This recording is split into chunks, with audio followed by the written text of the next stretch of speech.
Hello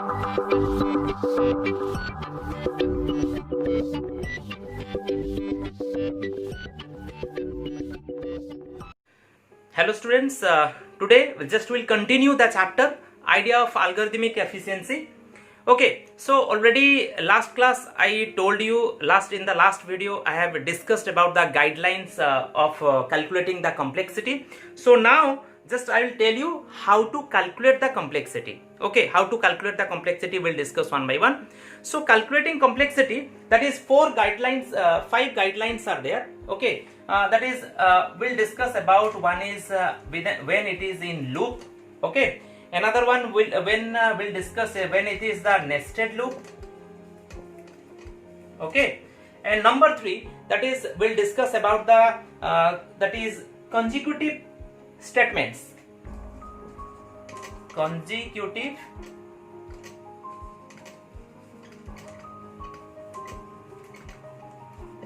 statements. And next one we'll discuss if then else. Okay, and next we'll discuss that is the logarithmic complexity.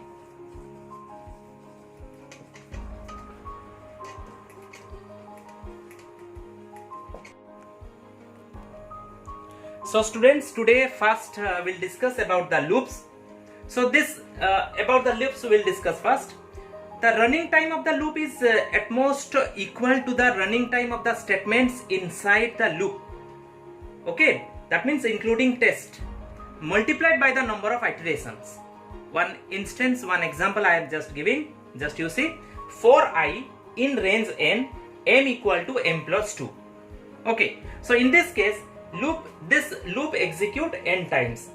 Loop executes n times. This loop will execute n times because I have given n means that is 0 to less than n. And m equal to m plus 2 I have given. That means it is a constant value. Suppose we can say a constant time, we can say that is suppose c. It is a constant time. That means this steps in this loop takes constant time, say c. One example, that is a time period that we are giving a variable, that is c.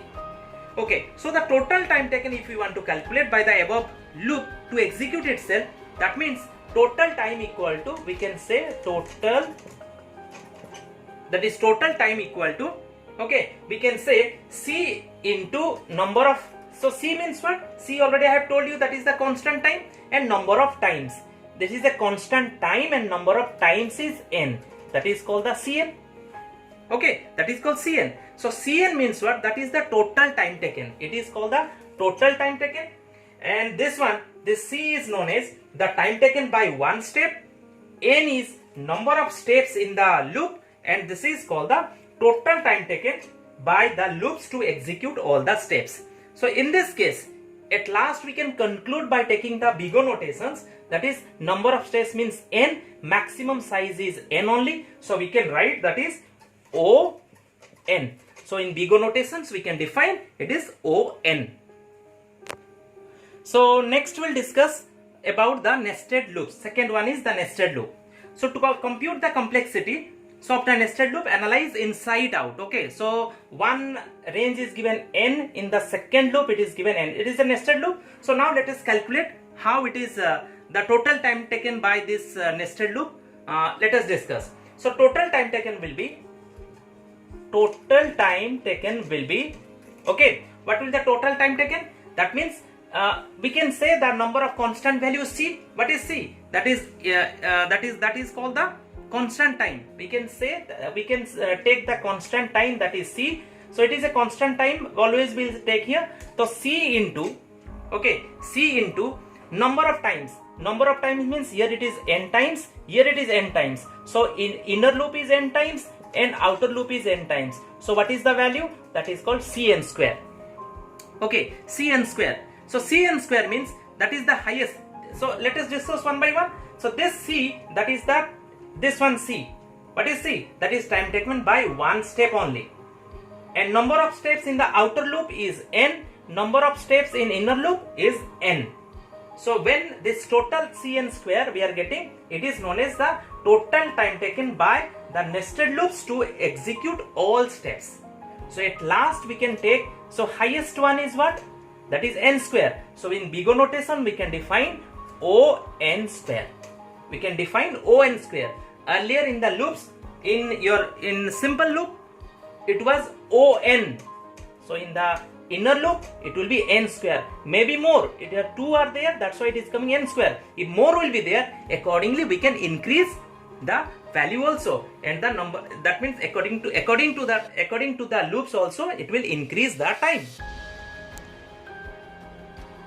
So let us discuss the next one, number 3, consecutive statements. So to compute the complexity of the consecutive statements, simply add the time complexities of each statements. So one by one statements complexity just will add, and we can find the highest one, and accordingly the big O notations we can find out. So now one examples I have given you, see, that is x equal to x plus 1. It means takes constant time, that is say c0. It is taking the constant time, suppose c0. Next one you see, for I in range n, that is number of times is n, loop will continue n times, okay, and m equal to m plus 2, that takes the constant time, suppose it is c1. Next one is for j in range n, and for k in range n, already nested loop parts already we have calculated. Suppose this is c2, okay, this is the take constant time, that is c2, and this part will be what? This part will be number of times, means n into n, that is n square. So now we'll find the total time. We'll find the total time. Let us see the total time of this one consecutive statement. These are the consecutive statement. One statement is there, next again statement, next another statement. So this consecutive statements we'll find out now. So first it is c0. So c0 means no time taken is here. So just you write c0 plus, okay, c0 plus, next one you write c1 into n. So you can write c1n. So second one is c2. So c2 and time taken is n square. So you write c2 n square. So first one is c0, that is time taken by the statement 1. c1n, time taken by the that value means second part, second one, and time taken by the third loop means it is that statement is c2 n square. Okay, so if we'll continue, if we'll calculate consider the dominant terms. Already I have told you dominant terms means the highest one. The dominant terms is n square. So if it is dominant term is n square, so in big O notations we can just note it O n square. So in big O notations, the consecutive statements, this statements or this program can be written by calculating in this way, that is O n square. So next we'll discuss the if then else statement, that is fourth one. Suppose in this case, already I have just written here, you see, one example is given, if len of list 1 not equal to len of list 2, one statement I have written here, any statement we can write, then return false, then else statement, within for loop this part is there. So after if statement this return statement, and within else this for loop is there, and within false this part is there. Okay, so now we'll find out the complexity in big O notation, just we'll note it. So we'll find the total time. What we'll find, that is the total time of this one. So total time taken by this one, just if we want to find out, so total time will be, first you take the constant time for this one, constant time for this one you take, that is called c0, constant time for this one you take, that is c1, constant time for loop, constant time for the for loop, just if you want to say, this statement you take is this one you take is, that is the c2, and this one you take it, that is the c3. So this c2 and c3 will run n times because it is within the for loop. So now in total time if you want to find out, so it will be c0 plus c1 plus c2 plus c3, that is n times. c0 plus c1 plus c2 plus c3 n times, into n, or n I have written, you can write into n. Okay, so that means the highest one is n times. So in big O notations, just we can write down, that is on. Okay, considering only the dominant I told, so dominant term is only n, earlier it was n square. So which one is the highest one, and we'll ignore the rest of thing, already we have discussed. So here it will be n. So in big O notation we can consider, we can write as n. So next one we'll discuss logarithmic complexity. Number fifth one is logarithmic complexity. Logarithmic complexity means that an algorithmic performance time has algorithmic factor.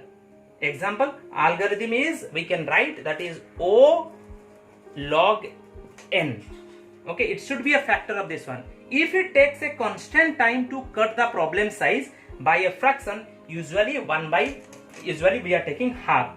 Okay, so one example just of the algorithm having the logarithmic complexity, we can do it by using binary search algorithmic.